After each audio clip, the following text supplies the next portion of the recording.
निशुम्भ शुम्भ गर्जनी प्रचण्ड मुण्ड खण्डिनी वने रणे प्रकाशिनी भजामि विन्ध्यवासिनी। त्रिशूलमुण्डधारिणी धराविघातहारिणी गृहे गृहे निवासिनी भजामि विन्ध्यवासिनी।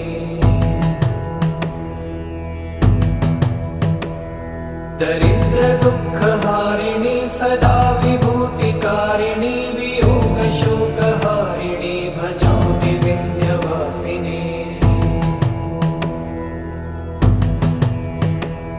लसत्सुलोललोचनं लतासनं वरप्रदं कपालशूलधारिणी भजामि विन्ध्यवासिनी।